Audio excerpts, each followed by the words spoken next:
Under sedation at the dentist, my fiancée whispered. I slept with his boss. In our bed. Her dad was watching the monitor. I was holding her hand. The smell of antiseptic always made me uneasy, but that morning it was worse. The small dental clinic was quiet except for the faint hum of machines and the steady beep of a heart rate monitor in the corner. My fiancée, Alicia, was reclined in the chair, a pale blue blanket over her. She was supposed to be having a simple wisdom tooth extraction under mild sedation. Her father, Evan, insisted on coming along. He said he wanted to make sure everything went smoothly since Alicia was terrified of dentists. I stood by her side, holding her hand, watching her eyelids flutter as the anesthetic took hold. The dentist murmured something to the nurse, checking her vitals on the screen. Everything looked fine. Alicia's breathing was slow, even. Evan stood a few feet away, arms crossed, watching the monitor as if it were a stock ticker. The dentist smiled politely and told us it would only take 15 minutes. He turned on the suction and began working. I focused on Alicia's fingers twitching slightly in my hand, her nails pressing faintly into my palm. Then, she murmured something. It was quiet, almost indistinct, like a dreamer talking in her sleep. At first, I didn't think much of it. She mumbled again, something about his cologne. The nurse chuckled softly and said, "Some people say the funniest things under sedation." But the next words came out clear, drawn in a breathy whisper that cut through every sound in the room. I slept with his boss in our bed. The suction stopped. The nurse froze mid-motion. The dentist's eyes flicked to me, then to Evan, who had turned pale as paper. The sound of the monitor was suddenly deafening, steady, rhythmic, indifferent. For a few seconds, I thought maybe I misheard her. I wanted to believe it was just random nonsense, the kind of incoherent thing people say when half unconscious. But the way her tone shifted, the way the words seemed to roll out naturally, like she'd said them before, made my stomach twist. Evan looked at me, but said nothing. The nurse awkwardly resumed suctioning, pretending not to notice the tension. The dentist tried to defuse it, saying sedation made people say all sorts of strange confessions, but even he looked uneasy. Alicia kept mumbling, drifting between sedation and wakefulness. Something about the bedspread, how he knew every detail, and keeping it secret. My mind went blank. I felt every drop of blood drain from my face as I realized she wasn't talking about a fantasy or a dream. She was recounting something real. I didn't say a word. I kept holding her hand, my thumb tracing over the engagement ring I had given her just 3 months earlier. Evan stayed frozen beside the monitor. His mouth opened slightly as if to speak, then closed again. When the procedure was done, Alicia stirred, blinking slowly, groggy and unaware. She smiled faintly at me, her lips swollen from the anesthesia. She asked how it went, completely oblivious. I forced a small nod. The dentist said everything went smoothly. Evan stayed silent the entire time, his hands gripping the back of a chair like he might crush it. We drove home together, me, Alicia half asleep in the passenger seat, and Evan following behind in his car. She mumbled about wanting ice cream, humming to herself, her head lolling against the window. I stared straight ahead the entire drive, my knuckles white on the steering wheel. When we got home, I helped her inside, tucked her under a blanket on the couch, and set an ice pack on her cheek. She smiled weakly and drifted off again.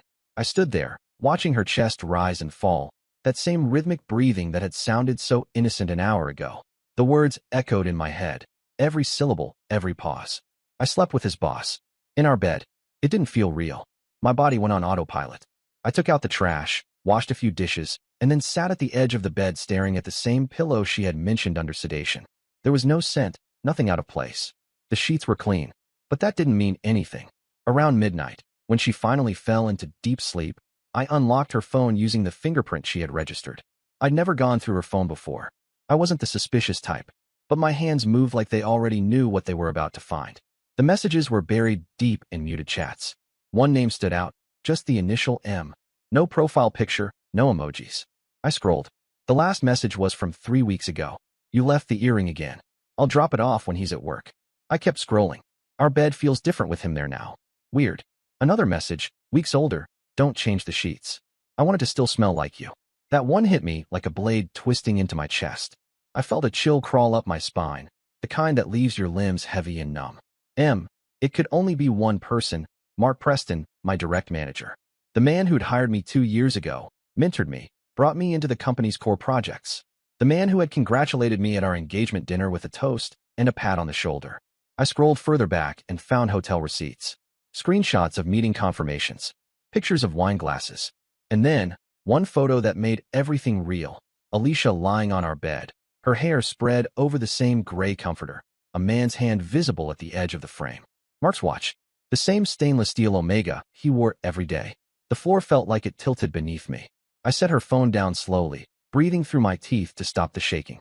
My mind was racing, thinking of every work trip, every late yoga class, every time she'd smiled at her phone and said it was her friend messaging. It all fit now. Every gap, every lie.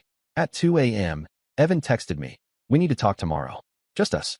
I didn't reply. I couldn't. I turned off the phone, lay on the couch, and stared at the ceiling until morning. When sunlight crept through the blinds, Alicia was already up, sipping soup with a spoon, smiling as if nothing happened. Her cheek was swollen, but she looked peaceful. She asked me if I could drive her to the pharmacy later. I said yes. My voice didn't sound like mine. On the way, she hummed along to the radio, tapping her fingers on her knee. Every small gesture made my stomach twist. I wanted to yell, to confront her, to ask how long it had been going on, but I couldn't. Not yet.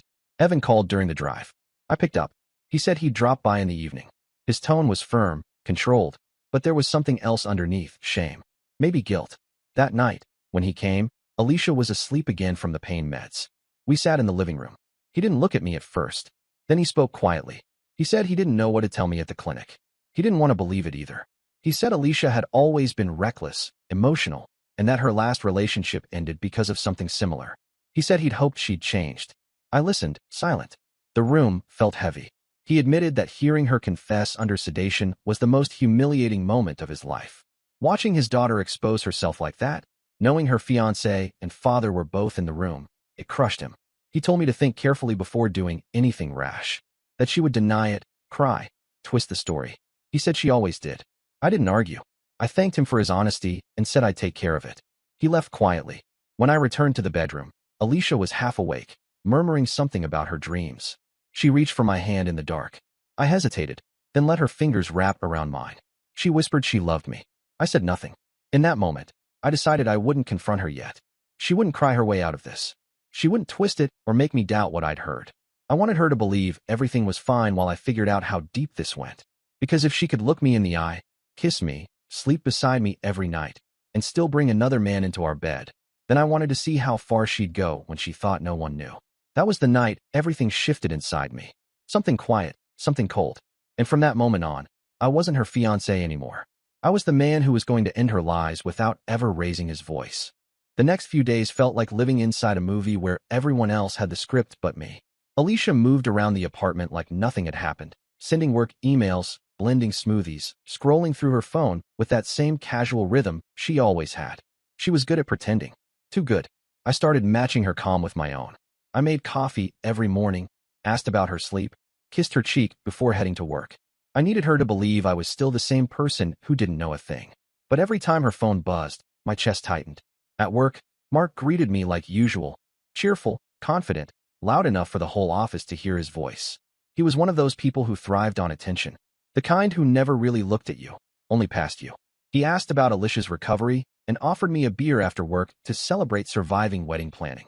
The words almost made me laugh. I said sure. We went to a bar near the office. He ordered expensive whiskey, the kind he claimed real men drink.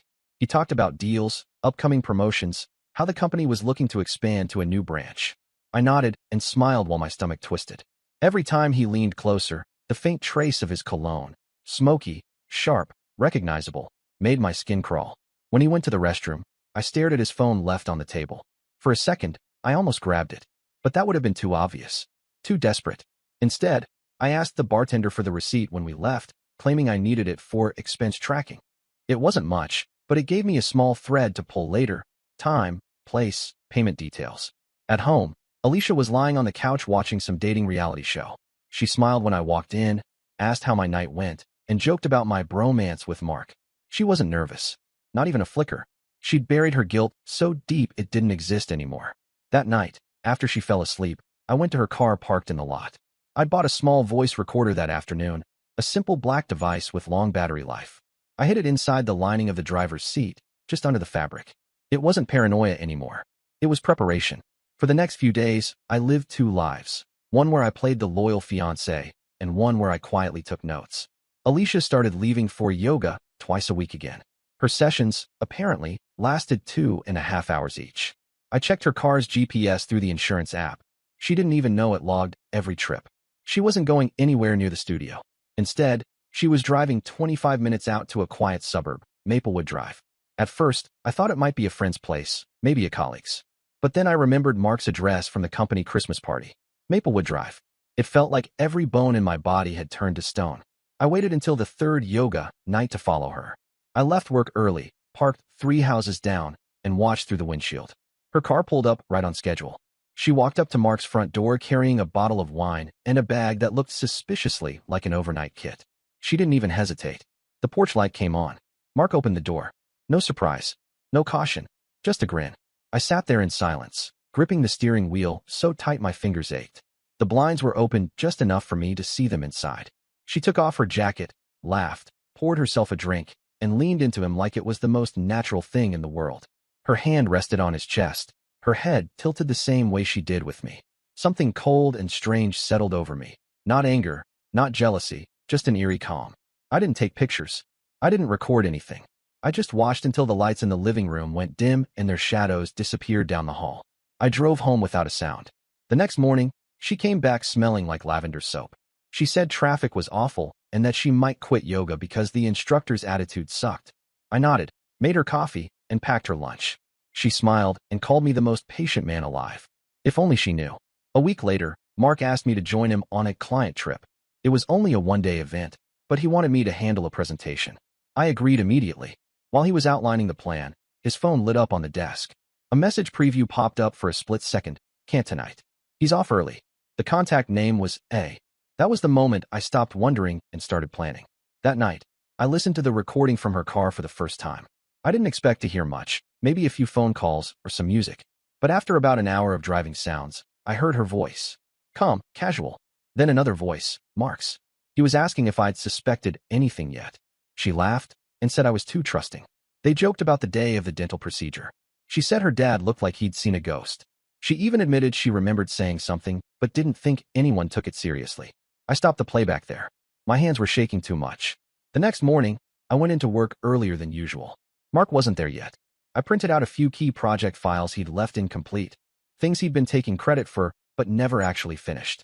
I made copies of transaction records I'd quietly pulled from the shared drive. I had everything I needed.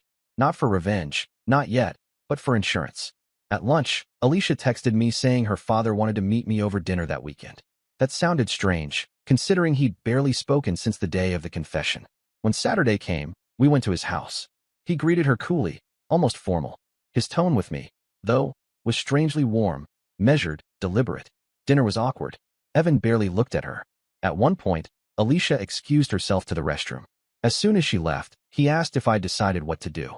I told him I had. He said he wouldn't interfere, whatever I chose. But he wanted me to know something. That Mark wasn't just some random man to Alicia. She'd met him before we ever dated. Years back, she'd worked as his assistant. Apparently, things ended badly when Mark was still married. So when she coincidentally met him again at my company party, it wasn't coincidence at all. When she came back from the restroom, she acted like she hadn't heard a thing. She smiled, joked, tried to lighten the mood. Evan didn't respond. After dinner, she suggested we stop for ice cream. She laughed, saying it was nostalgic, just like after her dentist visit. I nodded, pretending to share the memory, but inside I was watching her every move, every glance at her phone. When she dozed off that night, I opened her laptop. She always used the same password. There were emails, drafts never sent, notes with names, dates, reminders to delete certain chats. One note caught my eye. Transfer account before he finds out. There was an attached document labeled Joint Plan. It listed transactions between her and Mark, expenses disguised as marketing reimbursements. Thousands of dollars. By morning, I had all of it copied onto a drive. She woke up, yawning, asking if we could go for brunch. I said sure. She smiled, brushed her hair back, and said how lucky she was to have me. I smiled back. But in my mind, I wasn't thinking about brunch. I was thinking about Monday, about walking into that office and finally pulling the first thread that would unravel both of them. Because now, it wasn't just betrayal. It was theft. It was lies stacked so high they'd collapse under their own weight the moment I nudged them. And I was going to make sure that when everything fell apart, they'd both look at me and realize I hadn't shouted, I hadn't begged, I hadn't cried. I just smiled and waited. Monday morning arrived wrapped in silence. I'd barely slept, But I didn't feel tired, just steady, unnaturally calm, the kind of calm that comes right before a storm breaks. Alicia left for work early, cheerful, humming like everything in the world was perfectly normal. She kissed me on the cheek, and for the first time, I didn't flinch. Her act was flawless. Mine had become better. At the office, Mark was pacing in his glass-walled corner, barking into his phone about invoices and approvals. His voice carried like always, confident and loud. I walked past, pretending to take notes on a clipboard, just to see if he'd look nervous. He didn't. He smirked and gave a thumbs up, like we shared some inside joke. He had no idea the joke was already over. I'd spent the weekend preparing a folder thick with documentation, expense reports, emails, timestamps, and matching bank transactions. Each one led back to Mark's private accounts and Alicia's consulting reimbursements. The irony was, he'd been using the same corporate slush fund he'd taught me to manage. He thought I wasn't paying attention. At 9:45, I went straight to the senior branch director's office, Angela Morales. She was sharp, no nonsense, and, most importantly, she'd always distrusted Mark's theatrics. I asked if she had 15 minutes to review something important regarding potential compliance issues. Her eyes narrowed immediately. She told me to close the door. I laid the folder on her desk and began walking her through the documents one by one. Her expression changed with each page. By the time I reached the third transaction, she was leaning forward, frowning deeply. When I showed her the personal reimbursements disguised as company marketing fees, she stopped me. She picked up her phone and called HR on speaker. "Get compliance in here. Now." I sat back in the chair and watched the dominoes start to fall. By noon, word had spread through the top floor that an internal audit had been triggered. People started whispering. Mark's face, when he was finally called into the boardroom, was worth every sleepless night. He looked pale, confused, defensive. He asked for me twice, as if I were supposed to back him up. I stayed at my desk, calm, typing as if nothing was happening. When he came out an hour later, his tie was loosened, his eyes furious. He walked straight toward me. For a second, I thought he might swing. Instead, he leaned over my desk and whispered, low and venomous, "You think this ends well for you?" I didn't respond. I just looked at him, long enough for him to see that I wasn't scared. Then Angela stepped out of her office, flanked by 2 HR reps, and called his name again. He turned, muttered something under his breath, and followed them. By the end of the day, he was suspended pending investigation. When I got home, Alicia was sitting on the couch in a hoodie, her face red from crying. She looked up as soon as I came in. I already knew who'd called her. "You talked to my dad," she said quietly. I didn't answer. Her eyes were swollen. "He told me he knows. About everything." Still silence. She stood, pacing. "He won't even pick up my calls. He said he's disgusted with me. Do you have any idea how humiliating that is?" I kept my coat on. She started trembling. "You did this," she said. "You told him." "No," I finally said. "You did. Months ago. You just didn't know he heard you." Her face twisted as if she'd been slapped. For a few seconds, she said nothing, then broke into a nervous laugh, shaking her head. "You're seriously taking that anesthesia crap seriously? You're insane." I didn't argue. I just dropped my bag on the counter and went to the bedroom. She followed, ranting, trying to pull explanations out of thin air. She swore I'd ruined her life over a stupid misunderstanding. I didn't answer, but the silence started to scare her more than shouting ever could. She stopped talking eventually, realizing words weren't landing anymore. The next morning, I left for work early. My phone buzzed nonstop, emails from legal, HR, and upper management. The audit had confirmed everything. Mark's personal accounts were frozen pending further review. His access badge was revoked. He was officially terminated by noon. Angela called me into her office again that afternoon. She said my cooperation and detailed reporting had saved the company from potential legal exposure. There was a promotion opening, head of analytics. She wanted me to take it. I accepted without hesitation. It wasn't triumph I felt, just closure. But life doesn't hand you closure cleanly. It always finds a way to twist the knife once more. That evening, I came home to find Alicia gone. No note, no message, just her closet half empty and her laptop missing. For a moment, I thought she'd left for good. Then, an hour later, she came back, disheveled, trembling, eyes bloodshot. She threw her phone onto the table. "He's gone," she said. "Who?" I asked, though I already knew. "Mark," she said, her voice breaking. "He left the city. Deleted everything. He said he can't talk to me because of the investigation." I stayed silent. She started crying harder. I didn't know he was using company money. I thought. She stopped herself, realizing how hollow it sounded. "I thought it was just us." Us. The word hung between us like smoke. She tried to sit beside me, but I moved away.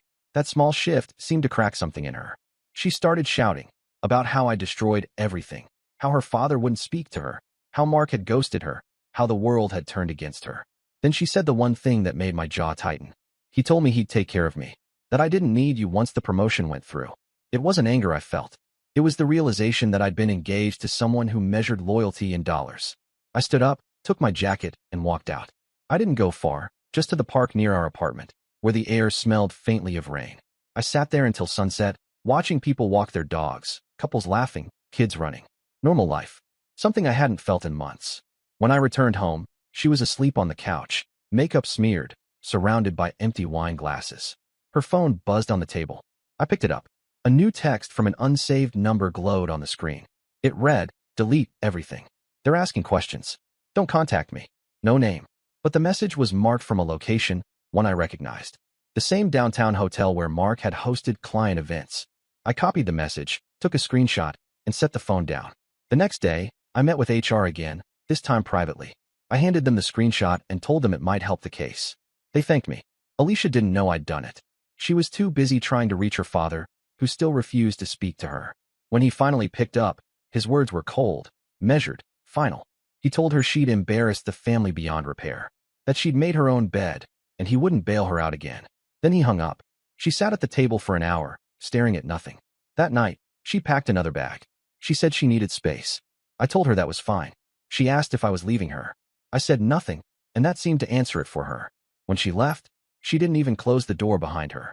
The apartment was silent again. But this time, the silence didn't hurt. It felt earned. I cleaned up her half-empty glass, folded the blanket, and sat by the window. Somewhere out there, Mark was scrambling to hide the ashes of his career. Alicia was probably sitting in her car, realizing she had no one left to blame. And me? I wasn't angry anymore. Just steady. Waiting. Because people like them always believe they can slip away clean. They forget there's always someone watching. The person who stayed quiet long enough to see how deep the rot went. The fallout hadn't even started yet, and I wasn't going to stop it.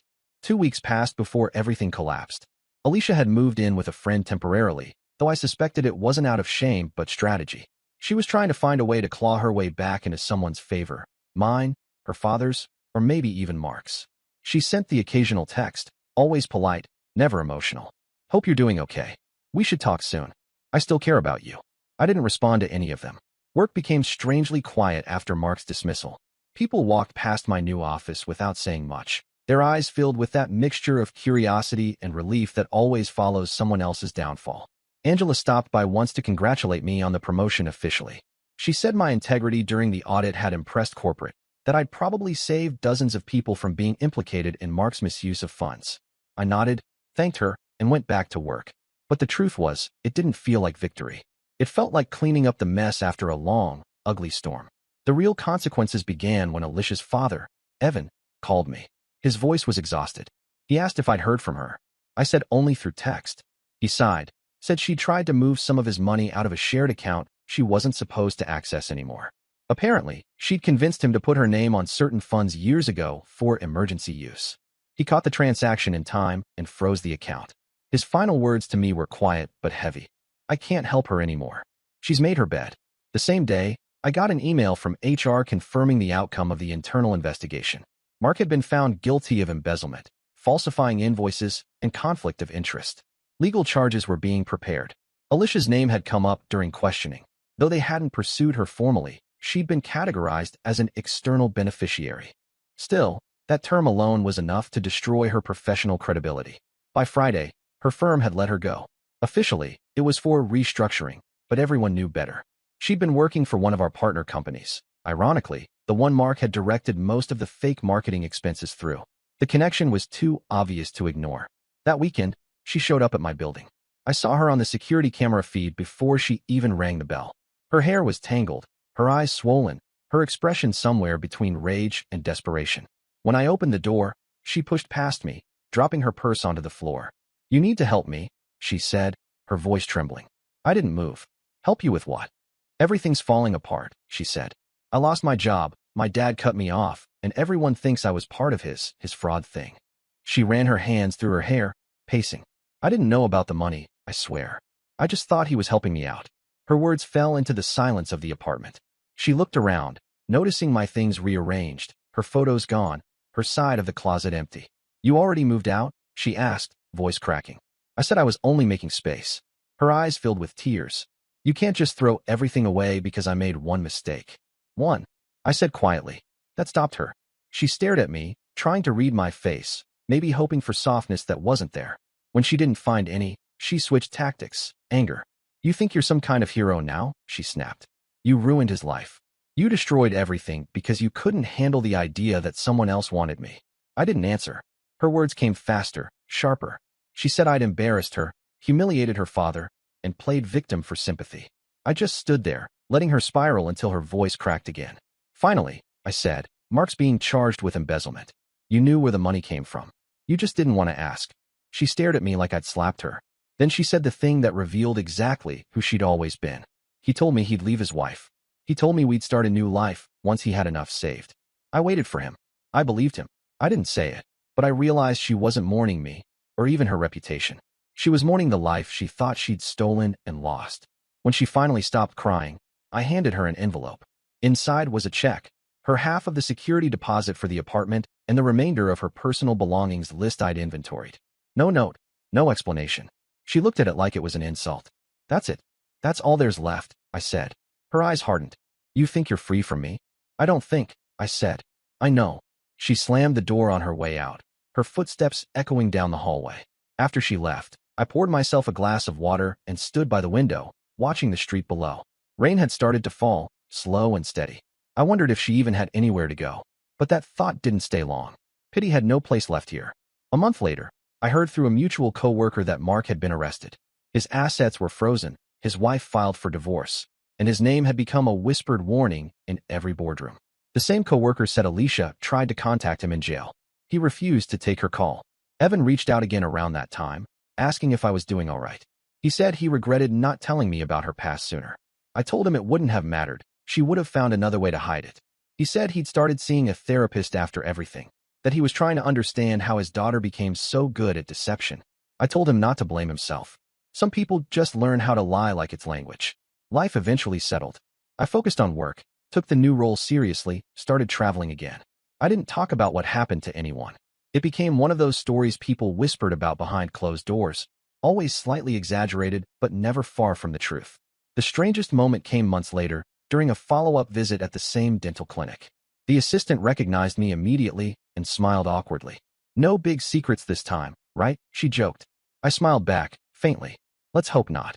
As I sat in the same chair, staring at the same sterile ceiling, the memory flickered through my mind. The heart rate monitor, her whisper, the look on her father's face. It felt like a lifetime ago, like someone else's story. When the dentist finished, I thanked him and left quietly. Outside, the air was bright and clear after the rain. I walked past a cafe, stopped for coffee, and sat by the window watching people rush to their routines. Couples holding hands, coworkers laughing, ordinary life moving forward. There was no dramatic ending, no grand speech, no cinematic revenge. Just consequence, the kind that burns slow and steady until there's nothing left to hide behind. Alicia never reached out again after that day. Her father sold his house and moved out of state. The company rebuilt its reputation under Angela's leadership. And I learned something simple but permanent. Sometimes silence does more damage than any confrontation ever could. The world kept turning, as it always does. But whenever I passed that clinic on my way to work, I couldn't help glancing through the glass. The waiting room looked the same. White walls, faint hum, the reflection of a monitor light flickering in the corner. It was strange how the smallest sound, one whisper under sedation, could change the entire course of a life. And this time, I didn't feel anger, only relief. Because I'd heard the truth once. And that was enough.